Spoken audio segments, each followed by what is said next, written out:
मैं कमल कुमार स्वागत करता हूं आप सबका। आज मैं आप लोगों के सामने एक नए वीडियो के साथ उपस्थित हूं और आज हम लोग इस वीडियो में पढ़ेंगे चैप्टर नंबर 3 क्लास 8 और चैप्टर का नाम है अंडरस्टैंडिंग क्वाड्रेटर। अंडरस्टैंडिंग क्वाड्रेटर में जो जो चीज़ें हमें पढ़नी है उसको एक एक करके मैं यहाँ पर बताने की कोशिश कर रहा हूँ। आप लोग वीडियो को अंत तक देखिएगा और अगर सारी चीज़ें अच्छे समझ में आए, सब कुछ अच्छा लगे आपको तो मेरे चैनल को लाइक करना और सब्सक्राइब करना नहीं भूलिएगा। तो सबसे पहले हम इस चैप्टर में बात करते हैं सिंपल कर्व। और सिंपल कर्व क्या होता है? देखिए, सिंपल कर्व का मतलब होता है कि अगर हमने यहाँ पर पेंसिल रखा और कोई भी एक लाइन ऐसे ड्रॉ कर दी, इसको हम स्मूथ लाइन बोलते हैं। तो अगर हमें लाइन ड्रॉ करते समय अगर पेंसिल को कहीं पर भी या पेन को कहीं पर भी उठाना ना पड़े तो उसको हम सिंपल कर्व बोलते हैं। या जैसे हम एक स्ट्रेट लाइन है तो ये भी क्या है, सिंपल कर्व है। या हम कुछ इस तरह से बना दें तो ये भी क्या है, एक सिंपल कर्व। ठीक है, सिंपल कर्व का मतलब यही है कि लाइन को बनाते समय या कर्व बनाते समय कहीं पर भी हम पेन या पेंसिल को उठाते नहीं हैं, या ये पेन और पेंसिल या जो हम लाइन ड्रॉ करते हैं ये दूसरे को कहीं पर भी कट नहीं करते। जैसे अगर मैं यहाँ पर इस तरह से बनाऊँ तो देखो ये क्रॉस कर गई line. So this is not a simple curve, this is not a simple curve. Simple curve आपको ये है, सिंपल कर्व आपको ये है और सिंपल कर्व आपको ये है। सिंपल कर्व का मतलब जो कर्व हम बनाते हैं वो कहीं पर भी एक दूसरे को क्रॉस न करें तो उसको हम सिंपल कर्व कहते हैं। अब सिंपल कर्व दो तरीके के होते हैं। एक होता है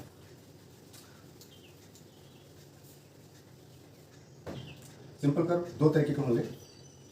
एक होगा ओपन, ओपन सिंपल कर्व, और एक होगा क्लोज्ड सिंपल कर्व। ओपन का मतलब है कि जैसे अगर आपने कर्व बनाया इस तरीके से और ये कहीं से ओपन मतलब उसके अंदर हम घुस सकें तो उसको हम सिंपल ओपन कर्व बोलेंगे। जैसे अगर मान लीजिए मैं यहाँ पर इस तरह से बना दूँ, ये भी एक सिंपल कर्व है लेकिन देखो यहाँ से ओपन है तो हम इसके अंदर जा सकते हैं तो इसको हम बोलेंगे सिंपल ओपन कर्व, और ये कहीं से भी दूसरे को क्रॉस भी नहीं करते। क्लोज का मतलब होता है जिसमें जो फिगर क्लोज होते हैं। जैसे मान लीजिए हमने एक सर्किल बना दिया, this is also simple curve but it is a closed. अब इसके अंदर हम घुस नहीं सकते। या अगर हमने इस तरह से बना दिया, this is also a simple curve but it is a close, तो इसको हम सिंपल क्लोज कर्व बोलेंगे, इसको हम सिंपल ओपन कर्व बोलेंगे। और सिंपल कर्व का मतलब होता है जहाँ पर हम फिगर कर्व बनाते हैं या स्ट्रेट लाइन बनाते हैं वो एक दूसरे को कहीं से भी क्रॉस न करें तो उसको हम सिंपल कर्व बोलते हैं। ठीक है, तो अब हम नेक्स्ट पढ़ेंगे। अब हम बात करते हैं पॉलीगॉन की। पॉलीगॉन क्या होता है? देखिए, पॉलीगॉन का मतलब होता है कि it is a simple close curve bounded by a straight line. Polygon भी एक सिंपल क्लोज कर्व होता है। कैसा कर्व होता है? क्लोज। और ये बाउंडेड किससे होता है? स्ट्रेट लाइन से। लेकिन बस फर्क ये है कि इसमें स्मूथ लाइन नहीं होती है, इसमें क्या होता है? Straight line. अब जैसे मैंने यहाँ पर एक बहुत डायग्राम बना लूँ, जैसे एक मैंने यहाँ पर सिंपल कर्व क्लोज कर्व बनाया इस तरीके से। अब ये क्लोज कर्व है लेकिन ये क्लोज कर्व सिंपल है क्योंकि कहीं से भी इसकी जो लाइनें हैं दूसरे को क्रॉस नहीं कर रही हैं। और दूसरी चीज़, ये जो क्लोज कर्व मैंने यहाँ पर बनाया है वो स्ट्रेट लाइन से बाउंडेड है। देखो यहाँ पर ये लाइन जो है बिल्कुल सीधी है तो इसको हम पॉलीगॉन बोलते हैं।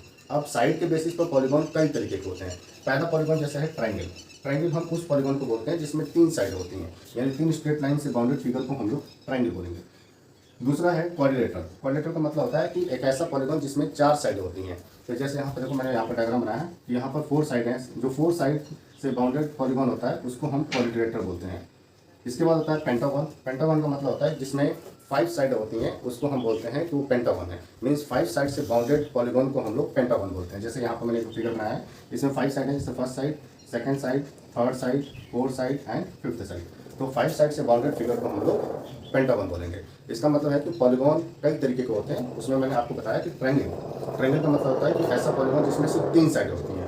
क्वाड्रिलेटरल। क्वाड्रिलेटरल का मतलब होता है कि ऐसा पॉलीगॉन जिसमें 4 साइड होती हैं। पेंटागन। पेंटागन का मतलब होता है कि ऐसा पॉलीगॉन जिसमें कितनी साइड होती हैं? 5 साइड होती हैं, तो उसको हम पेंटागन बोलते हैं। ठीक है, पेंटागन के बाद आता है नेक्स्ट पॉलीगॉन है हमारा हेक्सागन। हेक्सागन का मतलब होता है कि एक ऐसा पॉलीगॉन जिसमें 6 साइडें होती हैं। जैसे मैंने यहाँ पर डायग्राम बनाया है, आप देखो इसमें 1 2 3 4 5 एंड 6। तो जो 6 साइड से बाउंडेड पॉलीगॉन होगा उसको हम हेक्सागन बोलते हैं। जब भी पॉलीगॉन की बात आएगी बेटा तो आपको ये बात ध्यान रखनी है कि कोई भी पॉलीगॉन जो होता है वो स्ट्रेट लाइन से बाउंडेड सिंपल क्लोज्ड कर्व होता है। और उसके बाद हेप्टागन आता है। हेप्टागन का मतलब जिसमें 7 साइड होती हैं। जैसे आप देखिए यहाँ पर मैंने डायग्राम बनाया है, first side, second side, third, fourth, fifth, 6 and 7। तो जो 7 स्ट्रेट लाइन से बाउंडेड क्लोज फिगर होते हैं उसको हम हेप्टागन बोलते हैं। इसके बाद आता है ऑक्टागन। ऑक्टागन का मतलब होता है ऐसा कोई भी पॉलीगॉन जो 8 स्ट्रेट लाइन से बाउंडेड होता है उसको हम ऑक्टागन बोलते हैं। जैसे यहाँ पे देखिए 1 2 3 4 5 6 7 और 8, तो ये ऑक्टागन है, तो इसको हम ऑक्टागन बोलेंगे। और इसके बाद हम नाइनागन और डेकागन के बारे में भी जानेंगे कि डेकागन और नाइनागन क्या होता है।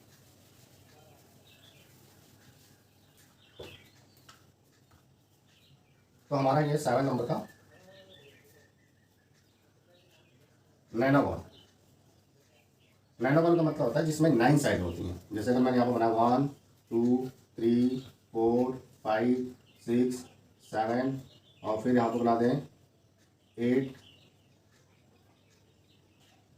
या आप इसको थोड़ा सा ऐसे बना 8 एंड 9। तो देखो इसमें 9 साइड हो गई A B C D E F G H और I। तो देखो 9 साइड है 1 2 3 4 5 6 7 8 एंड 9। तो इसमें 9 साइड होती है तो उसको हम नाइनागॉन बोलते हैं। और इसके बाद आता है डेकागॉन। डेकागॉन तो डेकागॉन का मतलब जिसमें 10 साइड होती हैं। जैसे अगर हम यहाँ पर एक डायग्राम बनाए 1 2 3 4 5 6 7 8 9 एंड 10।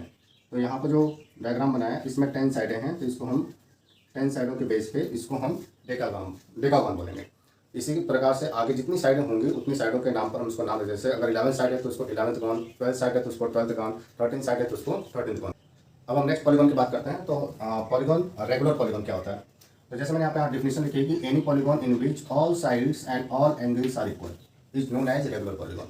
रेगुलर पॉलीगॉन का मतलब ये होता है बेटा कि कोई भी ऐसा पॉलीगॉन जिसकी सारी साइडें इक्वल हों और साथ में सभी एंगल्स जितने भी एंगल्स उसके अंदर हैं वो सब के सब इक्वल हों, तो ऐसे पॉलीगॉन को हम लोग रेगुलर पॉलीगॉन बोलते हैं। जैसे मैंने यहाँ पे एक इक्विलेटरल ट्रायंगल बनाया है तो आपको पता है इक्विलेटरल ट्रायंगल क्लास 7 में आप पढ़ चुके हो कि इक्विलेटरल ट्रायंगल हम उस ट्रायंगल को बोलते हैं जिसकी सारी साइडें क्या होती हैं, इक्वल होती हैं। इसका मतलब यहाँ पर जो पी क्यू इक्वल टू क्या होगा, पी आर इक्वल टू क्या होगा, क्यू आर, यानी इसकी सारी साइडें आपस में इक्वल है। और हम ये भी जानते हैं कि इक्विलेटरल ट्रायंगल जो होता है उसका हर एंगल कितने डिग्री का होता है, 60 डिग्री का। तो आप देखो इसमें 3 एंगल हैं, एंगल पी, एंगल क्यू और एंगल आर, और हर एंगल इक्वल है। तो ऐसे पॉलीगॉन को हम लोग रेगुलर पॉलीगॉन बोलते हैं। इसी तरह से जैसे मैं यहाँ पर स्क्वायर का मैंने फिगर बनाया है तो स्क्वायर में आपको पता है कि स्क्वायर हम उस पॉलीगॉन को बोलते हैं या उस क्वाड्रेटर को बोलते हैं जिसकी सारी साइडें क्या होती है, इक्वल होती हैं। तो आपको यहाँ पर A B equal to B C equal to C D equal to क्या होगा, ए डी, यानी इसकी सारी साइडें इक्वल हैं। और ये अगर स्क्वायर है तो आपको ये भी पता है कि स्क्वायर में ईच एंगल कितने डिग्री का होता है, 90 डिग्री का। इसका मतलब इसमें 4 एंगल हैं और चारों के चारों एंगल कितने डिग्री होंगे, 90 डिग्री के, इसलिए हम इसको बोलेंगे रेगुलर पॉलीगॉन। ठीक है। इसके बाद है नेक्स्ट इरेगुलर पॉलीगॉन। तो नेक्स्ट हमारा टॉपिक जो है वो है इरेगुलर पॉलीगॉन। अब इरेगुलर पॉलीगॉन किससे बोलेंगे, इरेगुलर का मतलब जो रेगुलर नहीं है वो क्या होगा, इरेगुलर। तो रेगुलर में क्या था कि ऐसा कोई भी पॉलीगॉन जिसकी सारी साइडें और सारे एंगल्स क्या थे, इक्वल, तो उसको हम रेगुलर बोलते थे। और जिसकी सारी साइडें और एंगल इक्वल नहीं है उसको हम क्या बोलेंगे, इरेगुलर बोलेंगे। तो देखो यहाँ पर मैंने डेफिनेशन लिखी है कि any polygon in which all sides and all angles are not equal is known as irregular polygon. जैसे मैंने यहाँ पे एक रेक्टेंगल बनाया। अब रेक्टेंगल में क्या कि ऑल साइड इक्वल्स नहीं होती हैं, इसमें अपोजिट साइड इक्वल होती है। जैसे आमने सामने की साइड इक्वल होती हैं, मीन्स ए बी इक्वल होगा डी सी के और ए डी इक्वल होगा बी सी के। ईच एंगल 90 डिग्री का होता है, एंगल सब इक्वल होते हैं लेकिन इसकी साइडें इक्वल नहीं होती हैं, इसलिए रेक्टेंगल को हम एक इरेगुलर पॉलीगॉन बोलेंगे। उसी तरह से जैसे मैंने यहाँ पर पैरेललोग्राम लिया है, पैरेललोग्राम में भी क्या होता है कि अपोजिट साइडें इक्वल होती हैं। यहाँ पर जैसे पी क्यू इक्वल होगा आर एस के और पी एस इक्वल होगा क्यू आर के, और इसमें अपोजिट एंगल्स इक्वल होते हैं, इसलिए हम इसको इरेगुलर पॉलीगॉन बोलते हैं। तो ये पॉलीगॉन भी यहाँ पर 2 तरीके से डिवाइड किया गया। तो एक तो होता है रेगुलर पॉलीगॉन। रेगुलर पॉलीगॉन का मतलब होता है कि जिसमें सभी साइडें इक्वल हों और सारे एंगल्स इक्वल हों तो उसको हम रेगुलर बोलेंगे। और इरेगुलर का मतलब होता है जिसकी सभी साइडें और सारे एंगल इक्वल न हो तो उसको हम इरेगुलर बोलेंगे। इसके बाद हम नेक्स्ट जो टॉपिक पढ़ेंगे वो पढ़ेंगे कॉन्वेक्स पॉलीगॉन और कॉनकेव पॉलीगॉन। तो हम नेक्स्ट टॉपिक पर चल रहे हैं कॉन्वेक्स पॉलीगॉन और नेक्स्ट कॉनकेव पॉलीगॉन। इसके बाद हमारा नेक्स्ट जो टॉपिक है वो है क्वाड्रेटर। क्वाड्रेटर किसे कहते हैं, क्वाड्रेटर का मतलब है कि 4 side bounded close simple polygon is known as quadrilateral. Quadrilateral का मतलब होता है कि क्वाड्रेटर भी पॉलीगॉन है और ये पॉलीगॉन है, इसका मतलब ये स्ट्रेट लाइन से बाउंडेड होगा और इसमें कितनी साइड होती है, 4। अब क्वाड्रेटर के बारे में हमें कुछ समझना है। जैसे देखिए हमने यहाँ पे क्वाड्रेटर का फिगर बनाया है तो यहाँ पर 4 साइड है, A B B C C D और A D, A B B C C D और ए डी। तो यहाँ पर इसमें एक एंगल देखो बेटा, यहाँ पर जो हमारे पास 4 साइड हैं, A B B C C D और ए डी। इसके बाद इसमें 4 एंगल हैं, angle A, angle B, angle C और एंगल डी। इसमें कुछ चीज़ें और समझनी है। जैसे हमारे पास अपोजिट साइड, अपोजिट साइड का मतलब होता है जो आमने सामने की साइड होती है उसको अपोजिट साइड बोलते हैं। जैसे ए बी का अपोजिट कौन सा है, डी सी। तो यहाँ पर मैंने लिखा A B and D C are opposite sides. उसी तरह से ए डी का अपोजिट कौन सा है, बी सी। तो A D and D C are opposite side, तो इसको हम अपोजिट साइड्स बोलते हैं। और जो अगल बगल की साइडें होती हैं, जो पड़ोसी साइडें होती हैं उसको हम एडजेसेंट साइड बोलते हैं। जैसे ए बी, अब ए बी के पड़ोस में 2 साइड हैं, एक ए डी है और दूसरा क्या है, बी सी। तो अगर आपको एडजेसेंट साइड की बात करेंगे तो A B and A D are adjacent side, means A B and A D are adjacent, and again AB and BC are also adjacent and AD and DC are also adjacent and BC and BC are also adjacent, तो इनको हम adjacent side बोलते हैं, मतलब जो side अगल बगल में होती है उसको हम एडजेसेंट साइड बोलते हैं। इसके बाद होता है एडजेसेंट एंगल। एडजेसेंट एंगल का मतलब होता है ऐसे दो एंगल जो एक दूसरे के अगल बगल में होता है। तो जैसे यहाँ पर देखिए एंगल A के अब बगल में कौन सा angle B, so angle A and B are adjacent angle. या फिर एंगल A के और पड़ोस में कौन सा है D, so we can say that angle A and D are also adjacent angle. उसी तरह से एंगल B के एडजेसेंट एंगल कौन सा होगा C, और एंगल C का एडजेसेंट कौन सा होगा एंगल D। आमने सामने के जो एंगल होते हैं उसको अपोजिट एंगल बोलते हैं। जैसे एंगल A का अपोजिट एंगल कौन सा है C, एंगल B का अपोजिट एंगल कौन सा है एंगल D।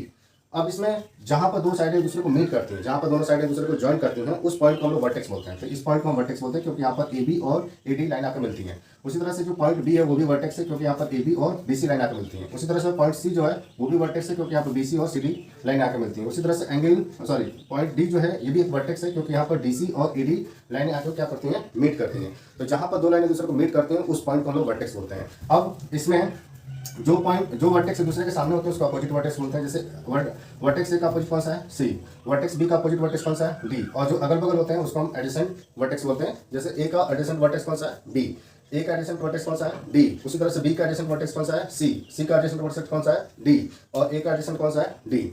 अब डायगोनल्स की बात करें, डायगोनल्स मतलब होता है कि अगर हम किस अपोजिट वर्टेक्स को ज्वाइन कर दें, जैसे अगर हम A को C से ज्वाइन कर दें और B को किससे ज्वाइन कर दें D से, ये जो लाइन सेगमेंट मिलता है इस लाइन सेगमेंट को हम बोलते हैं that is the diagonal of the quadrilateral. इस क्वाड्रिलेटरल को हम लोग डायगोनल्स बोलते हैं। ठीक है, तो अब हम नेक्स्ट टॉपिक जो पढ़ेंगे वो है कॉन्वेक्स और कॉन्केव। तो जो नेक्स्ट टॉपिक है वो है कॉन्वेक्स पॉलीगन और कॉन्केव पॉलीगन। अब कॉन्वेक्स पॉलीगन किसे कहेंगे और कॉन्केव पॉलीगन किसे कहेंगे, देखो बेटा यहाँ पर कॉन्वेक्स पॉलीगन लिखा है। तो कॉन्वेक्स पॉलीगन हम उस पॉलीगन को बोलते हैं जिसका कि अगर हम मान लीजिए मैंने यहाँ पे क्वाड्रेटर बनाया, अगर इस क्वाड्रेटर में अगर मैं कोई डायगोनल ड्रॉ करता हूँ जैसे AC, और ये डायगोनल्स इस क्वाड्रेटर के इंटीरियर साइड में लाई करें, मतलब इसकी बाउंड्री के अंदर हो, तो उसको हम बोलते हैं कॉन्वेक्स पॉलीगन। जैसे अगर हम अपोजिट वर्टेक्स को यहाँ पर ज्वाइन करें तो आप देख रहे हो ये जो दूसरा डायगोनल है वो भी इसकी बाउंड्री के अंदर ही है, तो इसको हम बोलते हैं कॉन्वेक्स पॉलीगन। जैसे मैंने यहाँ पे एक पेंटागन बनाया, पेंटागन में अगर हम अपोजिट वर्टेक्स को ज्वाइन करें, जैसे B का अपोजिट वर्टेक्स क्या है E है, तो ये डायगोनल है, तो आप देख रहे हो कि ये जो डायगोनल BE बन रहा है वो इसकी बाउंड्री के अंदर है। उसी तरह से अगर हम B को E से ज्वाइन करें, ये भी अपोजिट है, तो आप देख रहे हो कि ये जो डायगोनल है वो भी इसकी बाउंड्री के अंदर है। उसी तरह से अगर हम A के अपोजिट देखें तो C है, तो वो भी इसकी बाउंड्री के अंदर है। A का अपोजिट कौन सा है D है, तो वो भी इसकी बाउंड्री के अंदर है। उसी तरह से E का अपोजिट क्या है E है, E का अपोजिट क्या है C। तो जितने भी डायगोनल्स मैंने इस क्वाड्रेटर में या इस पॉलीगन में ड्रॉ किए वो सब उसकी बाउंड्री के अंदर लाई करते हैं। तो ऐसे पॉलीगन को हम लोग कॉन्वेक्स पॉलीगन बोलते हैं। और कॉन्केव की बात करें तो कुछ पॉलीगन ऐसे होते हैं जिसमें कि अगर हम डायगोनल ड्रॉ करते हैं तो जो डायगोनल्स होता है उसमें से एटलीस्ट वन डायगोनल्स उसकी बाउंड्री से बाहर लाई करता है। जैसे अगर हम यहाँ पर देखें तो P का अपोजिट वर्टेक्स क्या है R, तो इसको अगर हम ज्वाइन करेंगे तो ये आपको डायगोनल बनेगा। उसी तरह से Q का अपोजिट वर्टेक्स क्या है S, तो अगर हम इसको ज्वाइन करें तो ये जो डायगोनल बन रहा है वो इसकी बाउंड्री से बाहर लाई कर, मतलब इसकी बाउंड्री के रीजन से बाहर है, तो इसको हम बोलते हैं क्या, इसको हम बोलते हैं कॉन्केव पॉलीगन। अब उसी तरह से देखें इसमें जैसे B का अपोजिट वर्टेक्स क्या है D, अगर हम इसको ज्वाइन करें तो ये डायगोनल इसकी बाउंड्री के अंदर है। A का अपोजिट वर्टेक्स क्या है, A का अपोजिट वर्टेक्स है C, इसको ज्वाइन करें तो ये डायगोनल भी इसकी बाउंड्री के अंदर है। उसी तरह से B का अपोजिट वर्टेक्स क्या है E, इसको ज्वाइन करें तो ये डायगोनल भी इसके अंदर है, और E का अपोजिट वर्टेक्स C है तो ये भी अंदर है। लेकिन A का अपोजिट वर्टेक्स D भी है, तो अगर हम इसको ज्वाइन करेंगे तो ये देखो ये जो डायगोनल है वो इसकी बाउंड्री से बाहर आ गया, तो इसका मतलब इसको हम बोलेंगे कि this is a concave polygon है। और इसके बाद हम लोग पढ़ेंगे interior sum property of a polygon. Interior sum property of polygon मैं अभी बता रहा हूँ।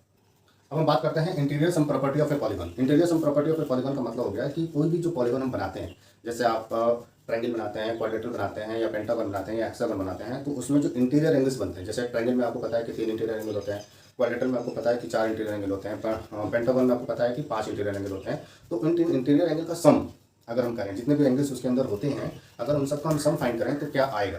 जैसे आपको पता है कि किसी भी ट्रायंगल के इंटीरियर एंगल का सम 180 डिग्री होता है, क्योंकि आप क्लास 7 में पढ़ चुके हैं।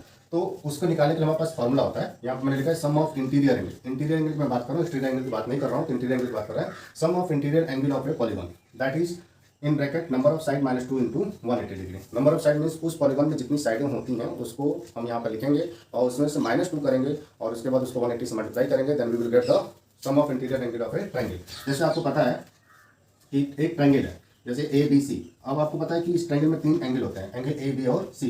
तो साइड कितनी है, नंबर ऑफ साइड कितनी है, नंबर ऑफ साइड, तो नंबर ऑफ साइड है आपको 3। तो अगर आपके इन तीनों एंगल का सम निकालना हो, सम, तो यहाँ आप लिखेंगे sum of interior angle, sum of interior angle, मैं शॉर्ट में लिखा हूँ sum of interior angle. Formula आपको याद रखना इस तरीके से, n minus 2 into 180 degree. N stand for number of side of a polygon. So here n means 3 sides. So 3 minus 2 into 180 degree.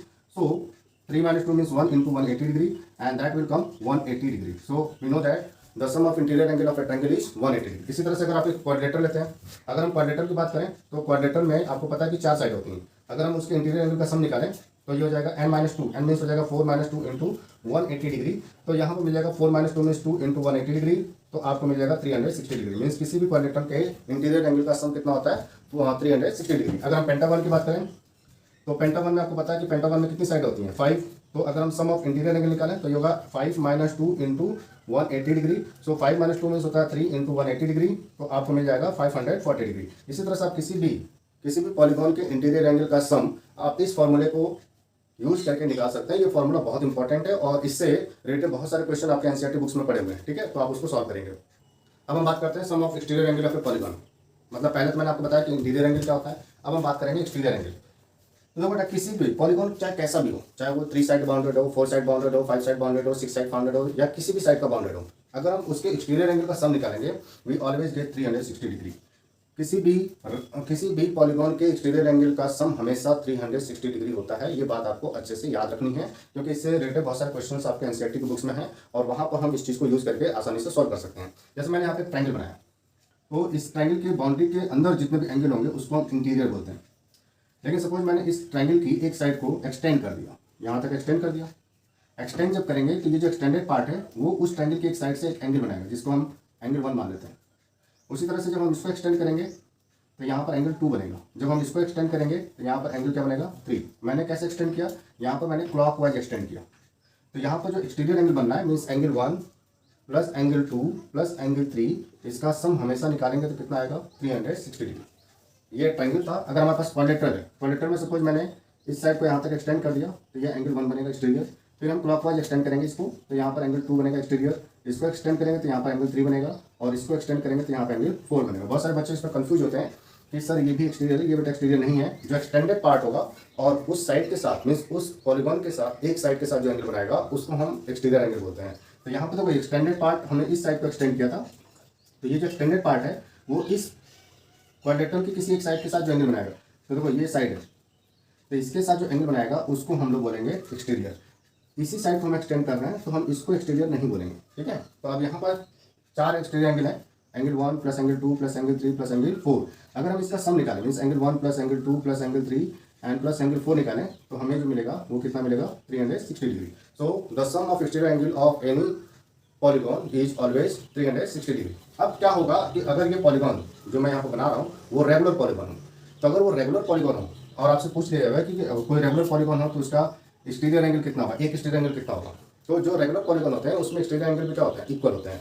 तो अगर हमें ईच एक्सटीरियर एंगल पूछा जाए तो हम यहाँ पर फॉर्मूला यूज करेंगे each exterior angle of a regular polygon that equal to 360 degree upon N. N means here N stand for number of side. मतलब उस पॉलीगॉन में जितनी भी साइडें होंगी उससे अगर हम 360 डिग्री को डिवाइड कर देंगे तो जो रिजल्ट आएगा that is the value of each exterior angle.